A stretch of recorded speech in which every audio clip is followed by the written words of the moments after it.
જય માતા ખેડૂત મિત્રો, આજે તારીખ 11 જાન્યુઆરી 2025 આજની સવારની હવામાન અપડેટની અંદર માહિતી મેળવીએ તો ગુજરાતમાં જાન્યુઆરી મહિનામાં એક માવઠાની શક્યતાઓ રહેલી છે. ક્યારે માવઠું ગુજરાતની અંદર જોવા મળશે તેની અપડેટ મેળવીશું. સાથે જ હવે ગુજરાતની અંદર ઠંડીનું પ્રમાણ મકર સંક્રાંતિ સુધી કેવું જોવા મળશે, મકર સંક્રાંતિ દરમિયાન પવનની ઝડપ કઈ રહી શકે છે અને દિશામાં પવનો ફૂંકાઈ શકે છે તેની પણ અપડેટ મેળવીશું. ચેનલમાં નવા હોય તો ચેનલને સબસ્ક્રાઇબ કરી નાખજો અને વિડીયોને લાઈક આપીને તમામ ખેડૂત ભાઈને શેર કરી દેજો. મિત્રો, સૌથી પહેલા માવઠાની વાત કરવામાં આવે તો ગુજરાતની અંદર એક માવઠાની શક્યતાઓ ટોળાઈ રહી છે.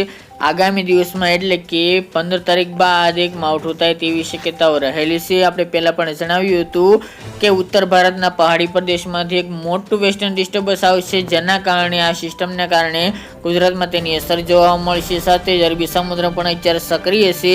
આ બંનેને કારણે ગુજરાત ઉપર એક ટ્રફ સર્જાઈ શકે છે, જેથી ગુજરાતની અંદર એક માવઠાનો માર જોવા મળે તેવી શક્યતા રહેલી છે. મકર સંક્રાંતિ બાદ ગુજરાતવાસીઓ માવઠા માટે તૈયાર રહેજો. ફરી એક ગુજરાતની અંદર માવઠાનો કહેર જોવા મળી શકે છે.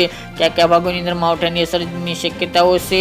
ઉત્તર ગુજરાત, પૂર્વ ગુજરાત અને દક્ષિણ ગુજરાતની અંદર માવઠું જોવા મળી શકે છે. હવે કેવો વરસાદ જોવા મળશે, કે આ ભાગોની અંદર કેવું માવઠું થશે તે સિસ્ટમ ઉપર આધીન છે, એટલે આગામી દિવસમાં માહિતી આપશું. બાકી મિત્રો, વાત કરવામાં આવે તો તાપમાનનો પારો ફરી બીજા દિવસે પણ આજે પણ નોર્મલ કેટેગરીમાં જોવા મળી રહ્યો છે. 2 થી 3 ડિગ્રી તાપમાન અત્યારે નીચે જોવા મળી રહ્યું છે. હજુ પણ આગામી 1-2 દિવસ દરમિયાન તાપમાન હજુ નીચે જોવા મળે, ઊંચું જોવા મળે તેવી શક્યતા રહેલી છે. તાપમાનમાં વધારાને કારણે ખાસ તો ગુજરાતની અંદર કડકડી ઠંડીમાંથી રાહત મળી રહી છે, પરંતુ કચ્છના ભાગો અને ઉત્તર ગુજરાતના અમુક જિલ્લાઓની અંદર તાપમાનનો પારો હજુ પણ નીચે જોવા મળે તેવી સંભાવના રહેલી છે અને સિંગલ ડિજિટમાં જોવા મળી શકે છે.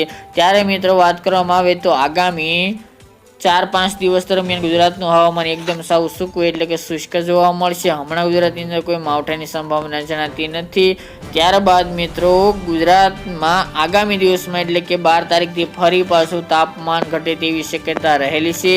જે તાપમાનમાં વધારો 2 થી 3 ડિગ્રીનો જોવા મળ્યો હતો તે ફરીવાર ઘટાડો જોવા મળી શકે છે. ગુજરાતની અંદર 7, 8 અને 9 તારીખ દરમિયાન એ 3 દિવસ દરમિયાન જેવી ઠંડી કાતિલ જોવા મળી હતી તે મુજબની ઠંડી ફરીવાર ગુજરાતની અંદર જોવા મળે તેવી શક્યતા રહેલી છે. જાન્યુઆરી મહિના દરમિયાન ગુજરાતની અંદર સારી એવી ઠંડી યથાવત જોવા મળશે.